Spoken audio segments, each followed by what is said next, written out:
अब देखो बच्चों, आज जो हम टॉपिक स्टार्ट करेंगे और ये टॉपिक है डाइज, रंजक। ओके, तो देखो बच्चों, डाइज मींस ऐसे केमिकल्स जो सॉल्यूशन स्टेट में फैब्रिक्स के फाइबर्स की स्टैनिंग में यूज्ड होते हैं, उनको हम बोलते हैं क्या?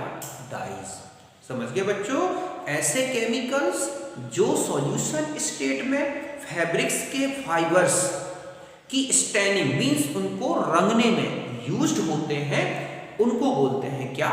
डाइज। यही डेफिनेशन है कि नेचुरल और synthetic colouring matters which are used in solution to stain materials especially fabrics, तो इनको बोलते हैं क्या? Dies. A colored substance is termed as dye if it is fulfill the following conditions. कोई भी कलर्ड सब्सटेंस है तो वो डाइज तभी होगा, एक डाई तभी बनेगा जब वो इन कंडीशंस को फुलफिल कर रहा हो। ओके, जैसे फर्स्ट है कि it must have a suitable colour. एक डाई होगा तो उसमें एक सूटेबल और एक स्पेसिफिक कलर होना चाहिए। ओके, पहली कंडीशन। दूसरा है कि it can be fixed on the fabric either directly और with the help of mordant. ये जो डाई होना चाहिए, ये फैब्रिक के जो फाइबर्स हैं उनकी सरफेस पर या तो डायरेक्ट फिक्स्ड हो जाए या किसी मॉर्डेंट के थ्रू फिक्स्ड हो। मींस ऐसा केमिकल जो फैब्रिक्स के फाइबर और डाई के बीच में एक ब्रिज की तरह वर्क करता है, उसे बोलते हैं मॉर्डेंट। तो उनके थ्रू चिपक जाए या फिर डायरेक्ट चिपक जाए, फिक्स्ड हो जाए। और तीसरा है कि व्हेन जब ये फिक्स्ड हो जाए तो it must be fast to light and washing. जब ये चिपक जाए, अच्छी तरह से फिक्स्ड हो जाए, तो ये लाइट के रिस्पेक्ट में, वॉशिंग के रिस्पेक्ट में एक स्थिर होना चाहिए, फिक्स। ऐसा नहीं कि लाइट पड़ते ही उड़ जाए या हम ये कहें धुलाई करते ही हट जाए, तब फिर ऐसा कलर्ड सब्सटेंस डाई नहीं होगा। तो ये कह रहा है कि when fixed it must be fast to light and washing. समझ गए ना? And it must be resistant to the action of water, acid, alkali means soap and soda.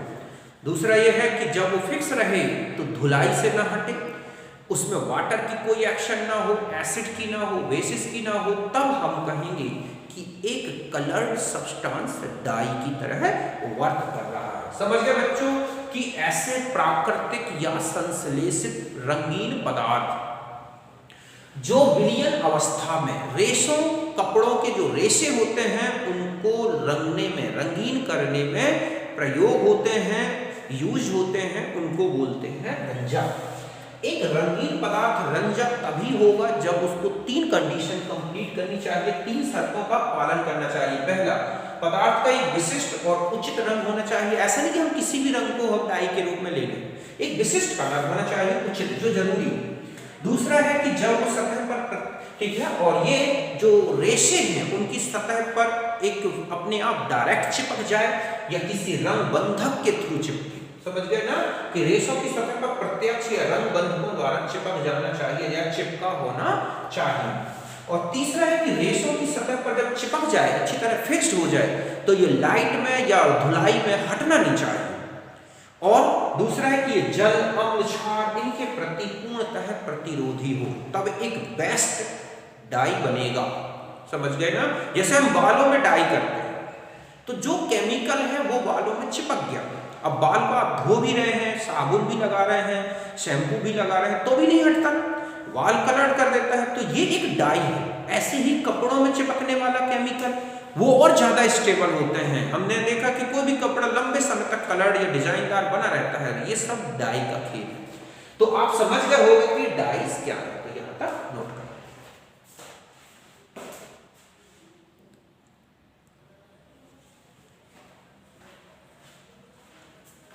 अब देखो बच्चों, जो डाइज हैं, इन डाइज के जो कलर होते हैं, इस कलर के प्रोडक्शन के लिए, मींस ये कब कलर देंगे नहीं देंगे, इसके लिए एक थ्योरी दी गई है और इसी थ्योरी को बोला जाता है क्या? ऑटोबिट थ्योरी ऑफ डाइज, या इसी को बोलते हैं क्रोमोफोर ऑक्सोक्रोम थ्योरी। मींस ये जो डाइज है उसके स्ट्रक्चर और उसके कलर के बीच में एक रिलेशन देता है। मतलब हम ये कह सकते हैं कि इट गिव, ठीक है, relation between structure and color of dye। समझ गए ना कि कोई भी डाई है तो उसका जो रंग है, कलर है और उसका स्ट्रक्चर, इनमें क्या रिलेशन है, इसी को एक्सप्लेन करने के लिए थ्योरी दी गई। अब देखो इसके जो मेन पोस्टुलेट्स हैं वो क्या है। पहला, कोई भी डाइज है तो उसके कलर के लिए रिस्पॉन्सिबल जो ग्रुप होता है उसको बोला जाता है ऑक्सोक्रोम। समझे ना कि डाइज में एक मल्टीपल बॉन्ड वाला एक फंक्शनल ग्रुप या एक ग्रुप होता है जो डाई के कलर के लिए रिस्पॉन्सिबल होता है और उसको बोलते हैं क्रोमोफोर। पहला पोस्टुलेट है कि colour of the dye is due to the presence of certain multiple bonded group, ठीक है, कॉल्ड क्रोमोफोर। क्रोमा मतलब कलर और फोरेन मतलब टू वेयर। मतलब है कि कोई भी डाई है अगर उसका कलर आ रहा है तो उसमें कोई ना कोई एक मल्टीपल जो है मल्टीपल बॉन्डेड ग्रुप रिस्पॉन्सिबल है, उसको क्या बोलते हैं, क्रोमोफोर। समझ गए बच्चों कि हर एक रंजक के रंगीन गुण के लिए, रंग उत्पन्न करने के लिए एक बहुबंधित जो है समूह, group, multiple bonded group responsible होता है, उत्तरदायी होता है, उसको बोला जाता है वर्णमूलक क्रोमोफोर। क्रोमा मतलब रंग और फोरेन मतलब रखने वाला। कुछ इंपॉर्टेंट क्रोमोफोर्स ये हैं। एजो ग्रुप, अगर किसी भी डाइज पे ये ग्रुप दिखता है तो एजो, NO2 दिखता है तो नाइट्रो, ऐसा ग्रुप दिखता है तो एजॉक्सी ग्रुप है, CO है तो कार्बोनाइल है। अभी हम जब क्लासिफिकेशन देखेंगे तो इन ग्रुप्स के बेस पर ही बांटे गए हैं। थायोकार्बोनाइल ग्रुप है, ठीक है, बाइकार्बोनाइल ग्रुप है, एथाइलीन ग्रुप है, क्यूनोनाइड ग्रुप है या कॉन्जुगेटेड डाइन है। इस तरह के जो मल्टीपल बॉन्डेड अनसैचुरेटेड ग्रुप्स जो हैं यही कलर प्रोड्यूस करने के लिए रिस्पॉन्सिबल होते हैं। अब आते हैं कि यही क्यों कलर प्रोड्यूस करते हैं। रीजन क्या होता है कि जहां पाई बॉन्ड होता है ना बच्चों या लोन पेयर, तो जब लाइट पड़ती है तो ये जो पाई बॉन्ड या लोन पेयर के जो इलेक्ट्रॉन्स हैं वो एक्साइटेड हो जाते हैं और ये excitation non bonding to anti bonding या फिर pi bonding to anti bonding orbitals में होता है और इसमें लाइट का एब्जॉर्प्शन हो जाता है और बाकी जो कलर बचते हैं वो एक मिलके कॉम्प्लीमेंट्री कलर लाते हैं, वही डाइज का क्या होता है, कलर होता है। तो ये सब इलेक्ट्रॉनिक ट्रांजिशन के कारण ही कलर देते हैं। अब आता है कि क्या केवल क्रोमोफोर से ही डाइज का रंग आता है, तो नहीं। मतलब केवल क्रोमोफोर ये जरूर है कि कलर लाने के लिए रिस्पॉन्सिबल है, लेकिन अगर किसी भी कंपाउंड में केवल क्रोमोफोर है तो chromophore is the not suitable, मतलब sufficient condition for colour property of dyes. केवल इसी के कारण बस कलर नहीं आ सकता, इसके साथ साथ उस कंपाउंड में एक ग्रुप होना और भी जरूरी है और वो ग्रुप क्या कहलाता है, ऑक्सोक्रोम। तो मैंने यही लिखा है कि chromophore is not necessarily sufficient for colour, other group also required, ठीक है, for colour nature of dye which is called auxochrome. समझ गए बच्चों कि जो रंजक है उसके रंगीन गुण के लिए रिस्पॉन्सिबल ये होता है क्रोमोफोर, बट क्रोमोफोर अकेला कलर दे दे ये नहीं होता, इसके लिए एक ग्रुप और जरूरी होता है और वो ग्रुप कहलाता है वर्णमूलक ऑक्सोक्रोम। रंजक के रंग के लिए केवल एक वर्णमूलक पर्याप्त नहीं है, समूह और आवश्यक होता है जिसे वर्णवर्धक ऑक्सोक्रोम कहते हैं। अभी हम कुछ इंपॉर्टेंट ऑक्सोक्रोम्स देखते हैं, पहले आप इसे नोट करें।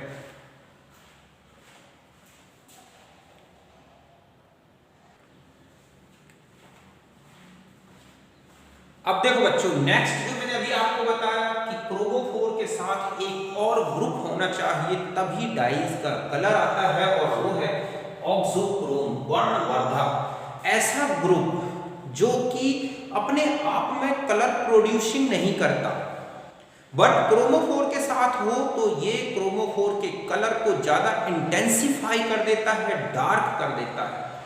तो ऐसे ग्रुप को हम क्या बोलते हैं बच्चों, ऑक्सोक्रोम।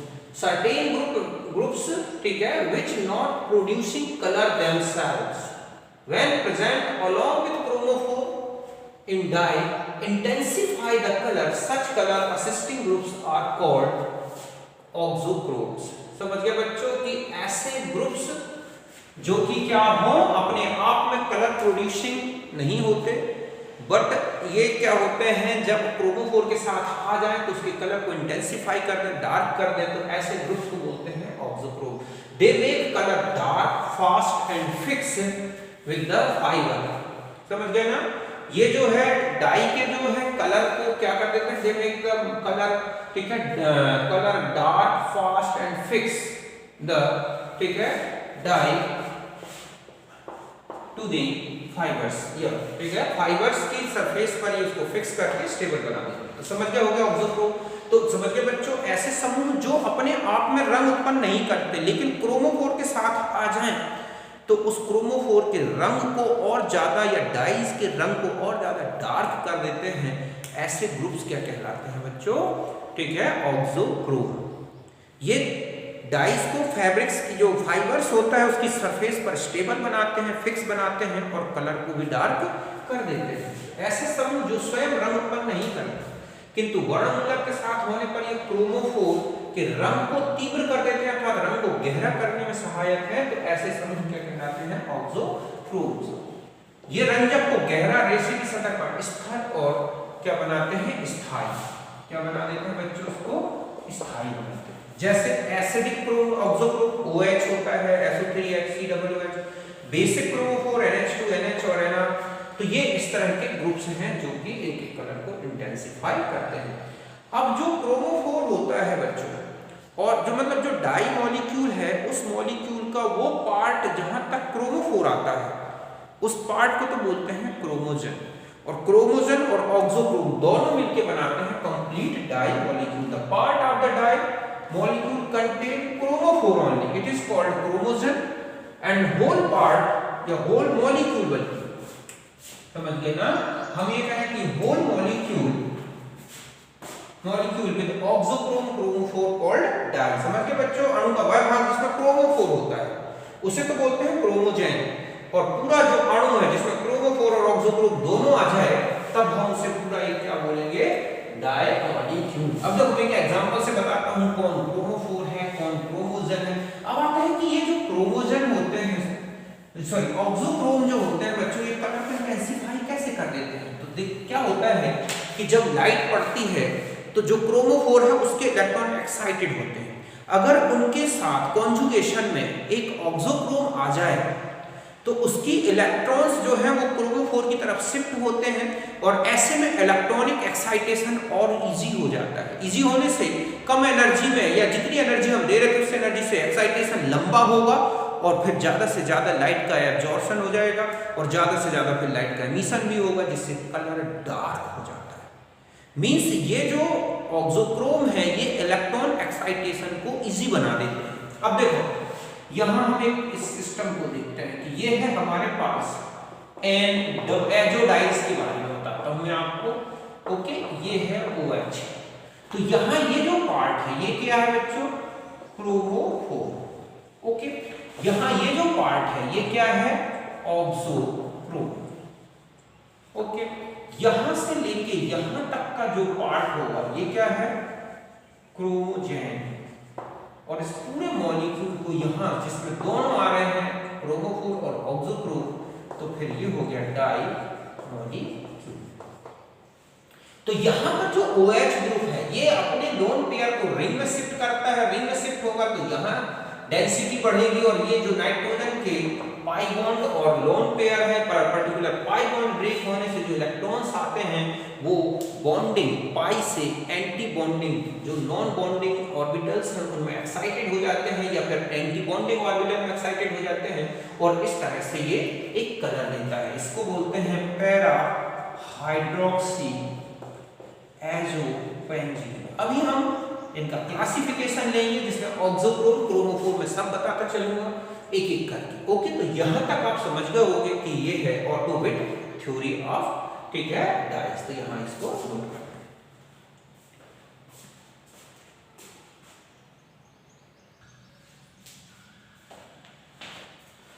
अब देखो बच्चों, अब हम आ जाते हैं नेक्स्ट है क्लासिफिकेशन ऑफ डाइस। इनका क्लासिफिकेशन 2 टाइप से किया गया है। एक तो है on the basis of presence of chromophore या हम ये कहें स्ट्रक्चर, क्रोमोफोर या संरचना के आधार पर। तो देखो पहला है नाइट्रो एंड नाइट्रोसो डाइस। तो इनमें जो क्रोमोफोर होगा या तो नाइट्रो होता है फिर या फिर क्या होता है नाइट्रोसो। तो इनमें नाइट्रो या नाइट्रोसो, जैसे ये है पिक्रिक एसिड OHNO2NO2, तो इसमें NO2 क्रोमोफोर है, जबकि OHSO3Na ये क्या है ऑक्सोक्रोम।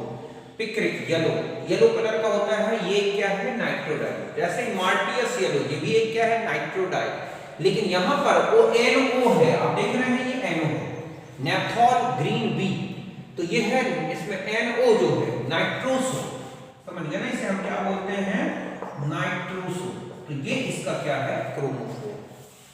फिर आते हैं एजोडाइज। एजोडाइज में जो ऑक्सोक्रोम और क्रोमोफोर है, आप देख रहे हैं कि वो क्या है azo group, N double bond N, chromophore OH NH2 NR2, ये क्या होते हैं ऑक्सोक्रोम।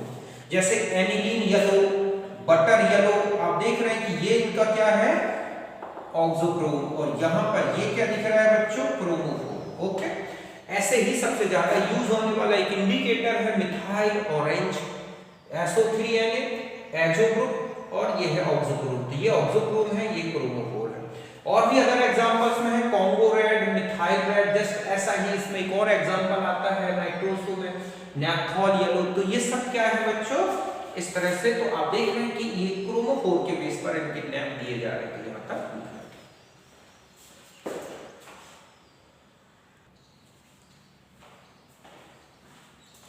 अब देखो बच्चों और भी नेक्स्ट थर्ड नंबर का है ट्राई एराइल मीथेन डाइज। तो आप देख रहे हैं 1 2 3 ट्राई एराइल ग्रुप दिख रहा है इसमें, और ये मीथेन का डेरिवेटिव है, और इसमें क्यूनोनॉइड जो है वो है क्रोमोफोर, मैलिकाइट ग्रीन। अदर एग्जांपल है रोज एनिलीन और क्रिस्टल वॉयलेट, इसी के एग्जांपल है। फिर है एंथ्राक्यूनोडाइज। एंथ्राक्यूनोडाइज में पैराक्यूनोनॉइड या एंथ्राक्यूनोड ये क्रोमोफोर होगा, जैसे कि एलिजरीन में ये जो दिख रहा है ये ग्रुप कितना, यही इसमें क्या है बच्चों एंथ्राक्यूनोन जो है डाइज क्रोमोफोर, या कहें कि पैराक्यूनोनॉइड फॉर्म है एलिजरीन। फिनोल्फथलीन डाइज, तो इसमें आप देख रहे हैं कि कार्बोनाइल ग्रुप जो है इसका क्रोमोफोर होता है, बाकी ये जो ग्रुप है या फिनोलिक ग्रुप जो है ये है ऑक्सोक्रोम। फिनोल्फथलीन जो कि एसिड बेस इंडिकेटर में यूज होता है, pH 8 से ऊपर इसका कलर आता है। इंडिगो डाइज, इसमें C डबल बॉन्ड C जो है वो क्रोमोफोर है, और ये इस तरह से स्ट्रक्चर होता है इंडिगो ब्लू का। अदर एग्जांपल है टायरियन पर्पल। तो ये सब स्ट्रक्चर के बेस पर थे, या तो क्रोमोफोर के बेस पर, या उनमें क्या स्ट्रक्चर दिख रहा है उस स्ट्रक्चर के बेस पर इनका नोमेनक्लेचर किया गया था। यहां तक आप नोट करें।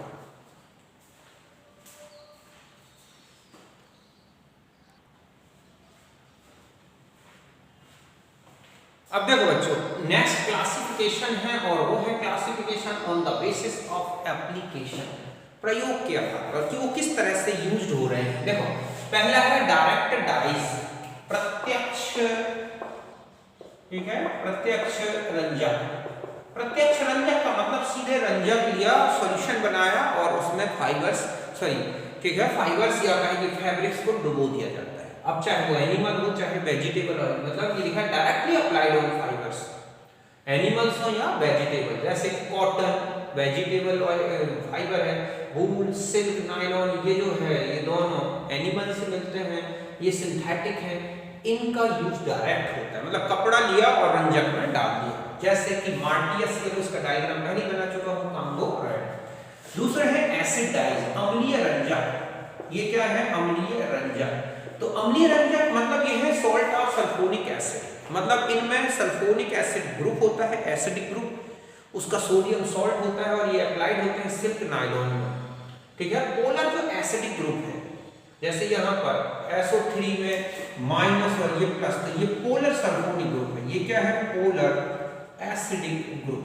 तो ये जो पोलर एसिडिक ग्रुप होता है बच्चों इनका, यही क्या करता है, जो फाइबर है या जो, ठीक है, फाइबर से बॉन्डेड हो जाता है, उसके बेसिक ग्रुप के साथ अटैच हो जाता है, जुड़ जाता है। सल्फोनिक अम्ल के लवण होते हैं जो सिल्क नायलॉन पर प्रयोग किए जाते हैं, इनमें उपस्थित अम्लीय समूह जैसे कि क्षारीय समूह से अनुक्रिया करता है, जुड़ता है। एग्जांपल है ऑरेंज 1, मेथाइल ऑरेंज ऐसा ही है, बस ये अलग ग्रुप दिख रहा है, वहां पर एनिलीन होता है, यहाँ पर ये है।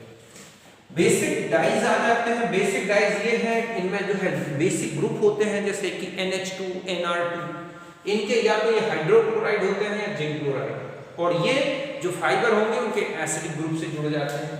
इनमें क्षारीय समूह होते हैं जैसे हाइड्रोक्लोराइड, जिंक क्लोराइड लवण के रूप में होते हैं, ठीक है। नाइलॉन, पॉलिस्टर इनके लिए यूज होते हैं। इनमें है एनिलीन येलो, आप देखोगे NH2 ग्रुप होता है, बटर येलो, मैलिकाइट ग्रीन, उसमें NR2 ग्रुप होता है, रोज एनिलीन, मैंजेटा, इस तरह से इन ये हैं basic dyes. Acidic dyes, basic dyes, डाइट, तीन ये लिखें, आगे बढ़ते।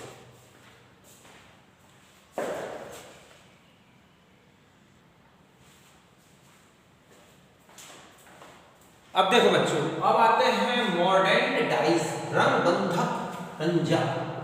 तो रंग बंधक रंजक मॉर्डेंट डाइज होते हैं, तो ये डाइज जो नेचुरली जो है इनका फैब्रिक्स या जो फाइबर्स हैं या फैब्रिक्स हैं उनसे कोई नेचुरल एफिनिटी नहीं होती। मींस इनका डायरेक्ट अगर हम यूज करें तो ये कोई कलरिंग नहीं करेंगे, लेकिन इनका जब यूज किया जाता है डाइज के फॉर्म में तो ये किसी थर्ड कंपोनेंट के थ्रू जो फैब्रिक्स हैं उससे क्या होते हैं, ये चिपक जाते हैं, उसके थ्रू कलर या डाइनिंग करते हैं इसकी।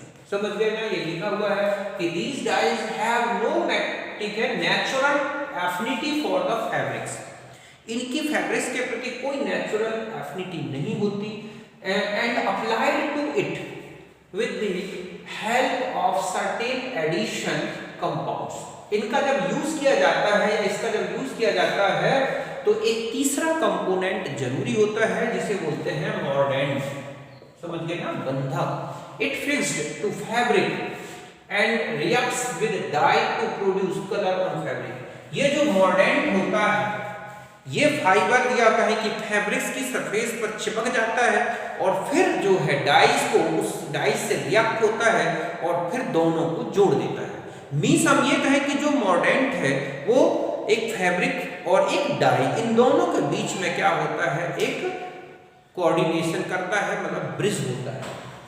तो और इसका वर्क क्या होता है, एक्चुअली ये क्या होता है, जो फैब्रिक है उसकी सरफेस पर एडजॉर्ब हुआ और जो डाई है डाइज के साथ क्या करते हैं, ये कॉम्प्लेक्स बना लेते हैं और इस तरह से केमिकल एक्शन से डाई जो है वो फैब्रिक की सरफेस पर बॉन्डेड हो जाता है।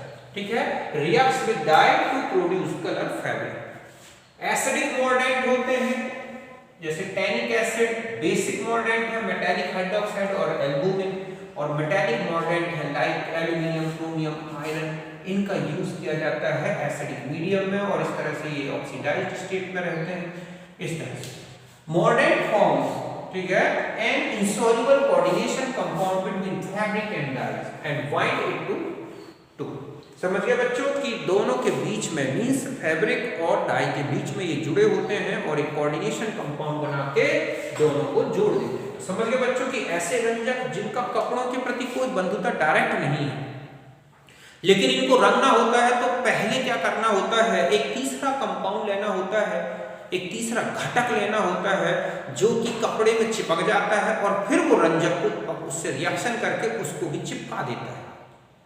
ये जो रंजक है ये बंधक जो है ये रंजक से साथ मिलकर एक संकुल बना देता है और सर दोनों के रिएक्शन से फैब्रिक्स की सरफेस पर जो है डाई चिपका रहता है। ओके, और इनके लिए तीन प्रकार के मॉर्डेंट यूज होते हैं, बेसिक, क्षारीय, मेटालिक और एसिडिक। ठीक है, एसिडिक में आते हैं टैनिक एसिड, क्षारीय रंजक में मेटालिक हाइड्रोक्साइड और मेटालिक में ये मेटल आयन आते हैं। ये जो मॉर्डेंट होते हैं अगर मॉर्डेंट बदल दिया जाए तो डाई एक ही होगा लेकिन कलर अलग अलग आएगा। समझ गए ना, इनकी ये विशेषता है, ठीक है, स्पेसिफिक नेचर है कि डाई एक ही यूज किया जाए बट मॉर्डेंट बदल दोगे तो कलर भी बदल जाते हैं। जैसे देखो कि एलिजिनिन का जब डाइंग की जाती है तो एल्यूमिनियम 3+ के साथ ये रोज रेड कलर देता है, बेरियम 2+ के साथ ब्लू कलर देता है, Fe3+ के साथ वॉयलेट कलर देता है, क्रोमियम के साथ ब्राउनिश रेड देता है। क्यों? क्योंकि हम जानते हैं कि कॉम्प्लेक्स बनेंगे तो कॉम्प्लेक्स में इलेक्ट्रॉनिक ट्रांजिशन भी अलग अलग होगा इसलिए इनके कलर भी अलग अलग आते हैं। जैसे कि एल्यूमिनियम के साथ एलिजिनिन का बना हुआ ये कॉम्प्लेक्स है। समझ गए ना, इस तरफ फैब्रिक जुड़ा है, इस तरफ ये जुड़ा हुआ है कौन, एलिजरीन डाई। तो इस तरह के डाई जो किसी तीसरा या हम कहें थर्ड कंपोनेंट के थ्रू ही फैब्रिक के साथ जुड़ते हैं वही कहलाते हैं मॉडर्न डाई। यह तक आप नोट करें।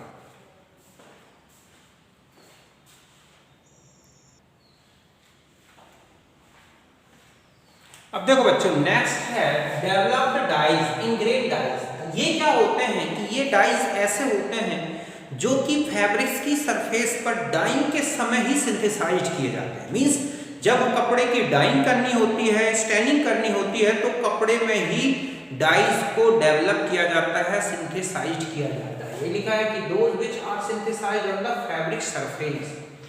इसमें क्या करते हैं कि फैब्रिक को, कपड़े को, एक होता है कौन सा, कपलिंग रिएजेंट, ये फिनॉल या एनिलीन होता है, इसमें डुबो दिया जाता है। फिर उस पूरे कपड़े को उठा के डाइजोनियम सॉल्ट में डाल दिया जाता है। तो आप जानते हैं कि एक होती है कपलिंग रिएक्शन, कि फिनॉल या एनिलीन की जब डाइजोनियम सॉल्ट से रिएक्शन होती है तो एजोडाइज बन जाता है, और इस तरह से कपड़े की सरफेस पर एजोडाइज क्या बन जाता है, डेवलप हो जाता है। तो ये लिखा हुआ है कि the which are synthesized on the fabric surface, the fabric immersed in the solution of coupling reagent means aniline या phenol, ठीक है। then it is immersed in the solution of diazonium salt, both react to form dye। समझ गए ना, फिर दोनों में reaction है और डाई बन गया। समझ गए बच्चों, ऐसे रंजक जो कि रंगने के समय पर कपड़े की सतह पर ही निर्मित किए जाते हैं उनको बोलते हैं कौन से डाइज, डेवलप्ड डाई, विकसित डाई। इनको क्या बोलते हैं बच्चों, विकसित रंजक।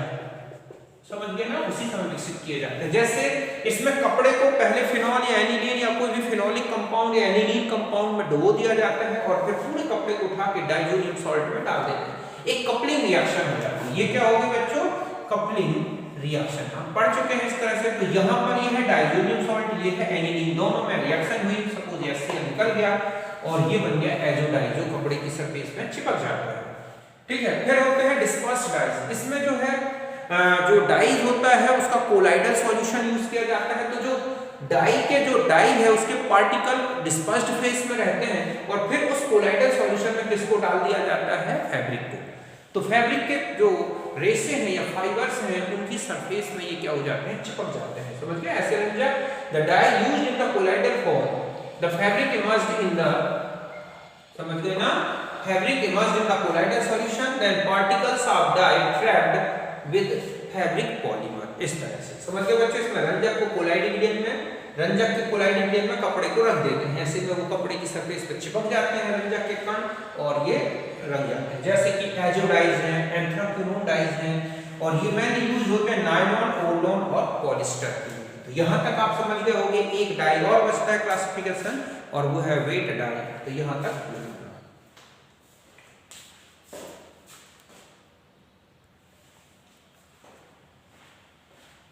अब देखो बच्चों, लास्ट जो डाई है वो है वेट डाई या बकेट डाइज भी बोलते हैं। ये डाई ऐसे होते हैं जो कि वाटर इनसॉल्युबल होते हैं और जब तक वाटर इनसॉल्युबल है कोई स्टैनिंग नहीं करते, कोई डाइंग नहीं करते। इसके लिए क्या किया जाता है कि डाइज को सॉल्युबल सॉल्ट में कन्वर्ट किया जाता है और इसके लिए रिडक्शन प्रोसेस यूज होती है। उस सॉल्युबल फॉर्म को बोला जाता है ल्यूको सॉल्ट। फिर इस सॉल्युबल सॉल्ट के सॉल्यूशन में कपड़े को डाल दिया जाता है, फैब्रिक को कलर डाल दिया जाता है कलरिंग के लिए, और फिर वो कलर जब उसमें जो है ल्यूको सॉल्ट अच्छी तरह से चिपक जाता है तो फिर इस कपड़े को लाइट में एक्सपोज किया जाता है, एयर में या किसी ऑक्सीडाइजर मीडियम में एक्सपोज करते हैं तो कपड़े में फिर से एक कलर आ जाता है। मींस जो डाई था वो अपने ओरिजिनल कलर में, ओरिजिनल फॉर्म में, इनसॉल्युबल फॉर्म में आ जाता है। ये लिखा है कि वाटर इनसॉल्युबल डाइज जैसे कि इंडिगो, एलिजरीन एक एंथ्राक्विनोन डेरिवेटिव है, are used in water soluble form on the fabric. ये मेनली कॉटन, रेयॉन और लैनिन इनसे बने होते हैं, इन फैब्रिक्स के लिए यूज किया जाता है। The water insoluble form of dye converted into soluble form leuco compound by reduction, इसके लिए by reduction and, ठीक है, fabric immersed in leuco salt solution of dye after dyeing, fabric exposed in air या फिर oxidising medium, then dye converted into original form. पहले reduce हो गया था और जैसे ही आप ऑक्सीडाइजिंग मीडियम में रखोगे फिर ऑक्सीडाइज हो जाएगा तो ये इनसॉल्युबल फॉर्म में आ जाता है। दीस डाई आर वेरी रेजिस्टेंट, समझ गए बच्चों, ये बहुत अधिक रेजिस्टेंट है वॉशिंग के प्रति और सनलाइट को। समझ गए ना कि जल में अम्लीय रंजक को जल में अम्लीय रंजक में लवण में बदला जाता है और फिर रंजन कराया जाता है। इस जल विलय लवण विलयन को ल्यूको जल विलय लवण जो विलयन बनता है उसको बोलते हैं ल्यूको सॉल्ट। इसमें कपड़े को डुबोकर वायु या फिर ऑक्सीकारक माध्यम में खुला रखा जाता है तो रंजन अपने मूल अम्लीय रूप में आ जाता है। समझ गए ना, और कपड़ा रंग देता है। ये मुख्यतः कॉटन, रेयन, लैनिन के रंजन में यूज होता है। अब मैं आपको बताता हूँ, और ये बहुत अधिक स्थायी है और ये धुलाई के प्रति और लाइट के प्रति। अब देखो इसका एक एग्जांपल बताता हूँ। सबसे ज्यादा इंपॉर्टेंट जो है इसमें जो वो है इंडिगो ब्लू, एशियन डाई है। समझ गए ना, देखो इस तरह का एक स्ट्रक्चर होता है इसका Indigo blue, C double bond ONH, okay, C double bond C, फिर यहां आ जाए ये है NH, C double bond O, इस तरह से, ओके। ये है वाटर इनसॉल्युबल, ठीक है, फॉर्म। अब क्या किया जाता है कि यहां पर यूज किया जाता है एक रिड्यूसर, ओके। तो यहां पर 2H ऐड हो जाएंगे, जैसे कि सोडियम थायोसल्फेट इसका यूज किया जाए तो ये इस तरह से चेंज हो जाता है।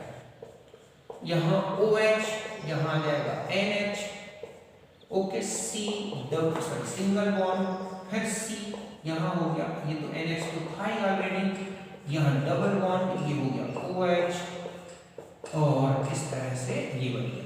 इसको NaOH में रखा जाता है। कहां रखा जाएगा? NaOH में। तो ये जो एसिडिक ग्रुप है ये इस तरह से चेंज हो जाएगा कि यहां पर ONA, okay, double bond C, NH single bond, C NH, ONA double bond, और ये बन गया। तो ये है ल्यूको सॉल्ट, और ये कैसा होता है बच्चों? Water soluble. ये जो पार्ट है ये है पोलर पार्ट, माइनस और प्लस, माइनस और प्लस। अब इसमें क्या करते हैं? फैब्रिक को इमर्ज कर देते हैं।